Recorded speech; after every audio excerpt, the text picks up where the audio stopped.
Sepanjang hari ini perhatian kita tertuju pada masa pemerintahan Presiden Joko Widodo dan Wakil Presiden Yusuf Kala yang tepat berusia 1 tahun sejak mereka dilantik sebagai Presiden dan Wakil Presiden. Jokowi sebagai Presiden ke-7 membuat kita punya ekspektasi yang tinggi, harapan yang memuncak pada saat dilantik. Tetapi apakah antara harapan kemudian sesuai dengan realita?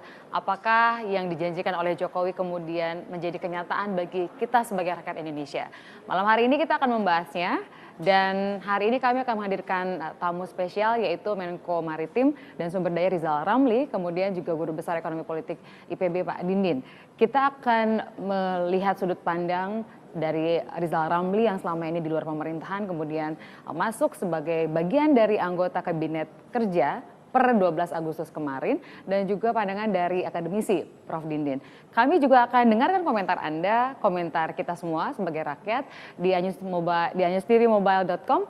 Dan saya Tina Talisa akan pertama mengantarkan Anda informasi soal bagaimana unjuk rasa terjadi. Ini sebetulnya bukan kali pertama mahasiswa berunjuk rasa setiap masa ulang tahun pemerintahan. Di era SBY kita sudah melihatnya juga, dan kali ini kita melihatnya kembali.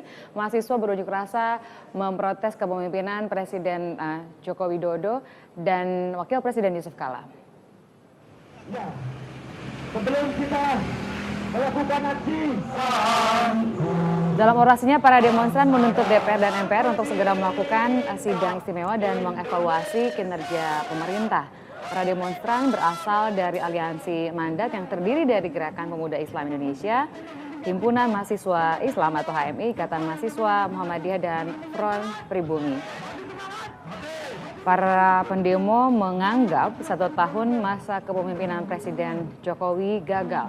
Setidaknya ada 7 hal yang menjadi tuntutan massa, diantaranya adalah penurunan harga 9 bahan pokok atau sembako, kemudian menghentikan laju pemutusan hubungan kerja atau PHK, dan menolak revisi Undang-Undang Komisi Pemberantasan Korupsi atau Undang-Undang KPK. Ada hal lain yang juga dituntut, yaitu agar pemerintah tidak memperpanjang kontrak dengan PT Freeport.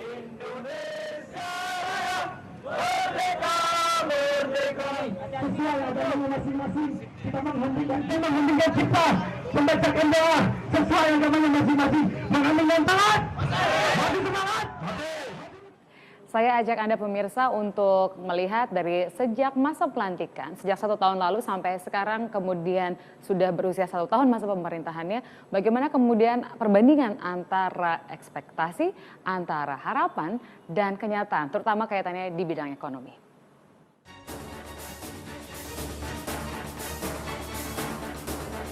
Keresahan melanda rakyat selama hampir setahun ini. Kondisi ekonomi yang tak membaik mewarnai transisi roda pemerintah yang tak semuanya mulus.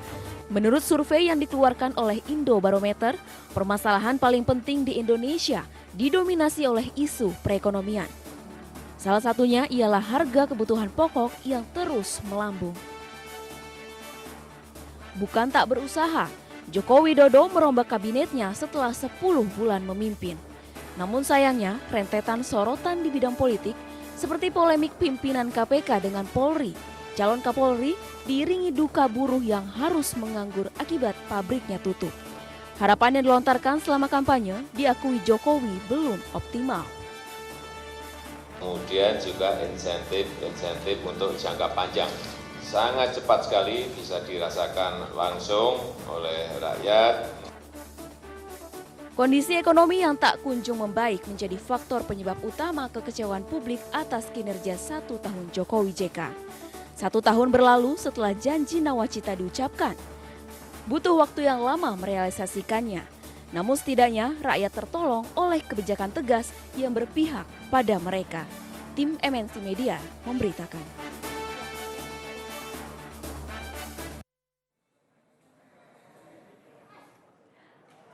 Bagaimana kemudian tanggapan dari Presiden Joko Widodo terkait dengan kritik yang selama ini menghampirinya? Baru jadi presiden 1 tahun tetapi demikian banyak masukan, tanggapan, komentar terhadap bagaimana cara memimpin dirinya. Kita sudah mendapatkan potongan wawancara khusus dari Direktur Pemberitaan MNC Media Arlyar Sinulinga dengan Presiden Jokowi Senin kemarin.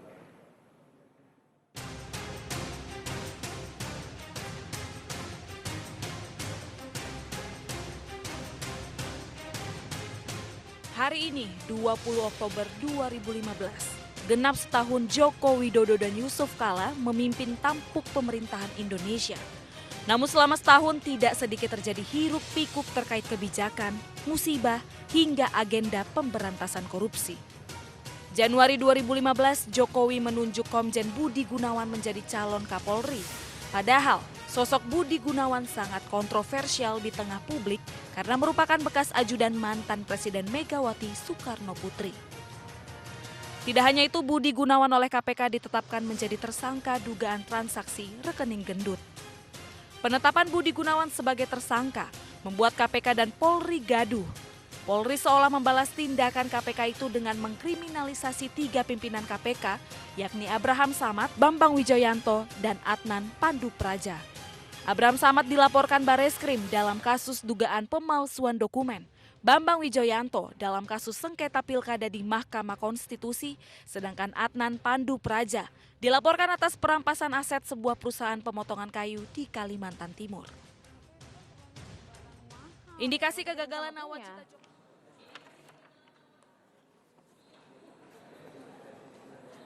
Baik, selanjutnya kita akan melihat bagaimana sebetulnya respon publik terhadap pemerintahan Jokowi dan JK.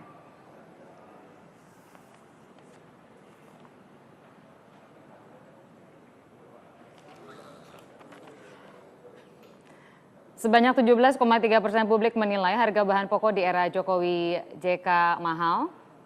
Kemudian 13% publik menilai Jokowi JK tidak mampu menilai dan menyelesaikan masalah ekonomi. Kemudian 7,4% publik menyoroti melemahnya nilai tukar rupiah.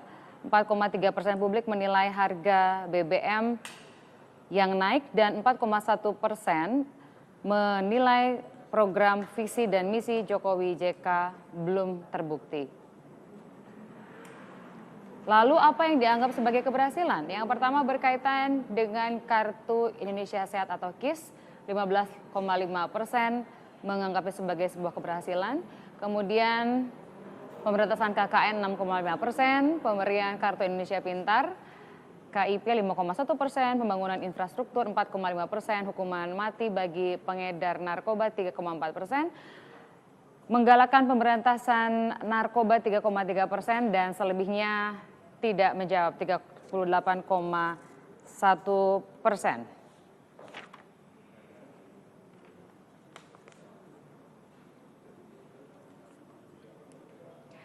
Tamu yang sudah bersama saya, Prof. Dindin S. Damanhuri. Selamat malam, Prof. Malam. Sementara ini sambil kita menunggu Pak Rizal Ramli, saya mau duduk sebelah Prof deh. Iya. Nemenin duduk biar nggak sendirian duduknya. Iya. Jadi yang pertama soal nilai itu kan adalah respon dari publik. Kami menganggap bahwa Prof itu bukan publik kebanyakan, tapi akademisi yang punya kepakaran di bidang ekonomi politik. Kalau boleh menilai pakai skor, andaikan diberi nilai 0 sampai 10, nilainya berapa, Prof? Saya kira saya hanya berani sampai 6. Hanya berani sampai 6? Oke, karena Anda profesor, pasti ada indikatornya. Apa indikatornya sampai yang keluar nilainya hanya 6? Itu Ya. kalau nilai berarti C gitu ya? Iya, C. C. Apa indikatornya, Prof? Iya, memang gini, saya harus adil ya secara akademis bahwa nawacita, kemudian yang diturunkan dari Trisakti, intinya adalah kemandirian ekonomi. Secara perspektif paradigm ya, ini adalah sebuah melawan arus dari paradigma dunia yang neoliberalisme itu. Nah, jadi sebuah pemerintahan yang membawa sebuah visi besar yang gain of stream, melawan arus, itu tidak akan mudah. Siapapun presidennya, di mana negara manapun. Nah, oleh karena itu, untuk menjelaskan betapa belum terlalu banyak prestasi yang dinilai publik, itu antara lain karena bisa dijelaskan pertama mungkin memang resistensi dari kelompok kepentingan yang sudah bertahun-tahun ya di dalam comfort zone paradigm liberal ini itu sangat kuat. Dan mereka terganggu? Mereka terganggu.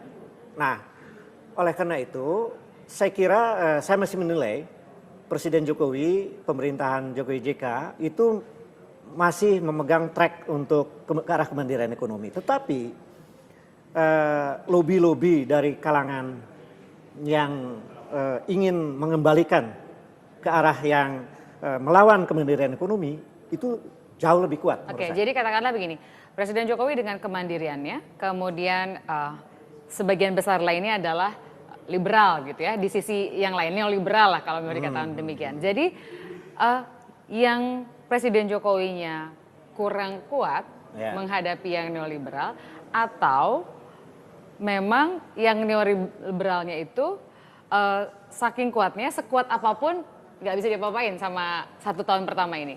Ya, itu. Dan jangan lupa bahwa ini adalah paradigma dunia.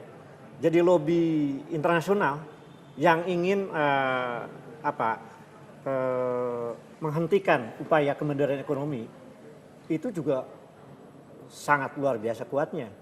Nah, artinya dari secara internasional pun sangat mungkin dalam tanda petik Presiden Jokowi itu dikit temennya gitu. ya, ya. Kira-kira begitu ya Pak Prof ya? Kira-kira begitu, kira-kira begitu. Nah, tetapi saya kira begini, yang surprise adalah Christine Lagarde, Direktur IMF, Alan Greenspan, mantan Gubernur Bank Sentral, sudah mengakui kegagalan apa yang disebut dengan trickle down effect, efek penetesan ke bawah, yang inti dari neoliberalisme itu. Jadi artinya orang-orang yang selama ini dianggap kunci-kuncinya neolib pun mengatakan bahwa neoliberalisme itu udah gagal. Dan itu sangat empiris sekali. Bayangkan 2008 negara sekuat Amerika bisa mengalami krisis besar, 40% GDP-nya flight ya, hilang. Kemudian Eropa 2 tahun yang sampai hari ini belum selesai. 2 tahun setelah 2008, 2010 sampai hari ini belum selesai menghadapi krisis yang bersifat lebih struktural.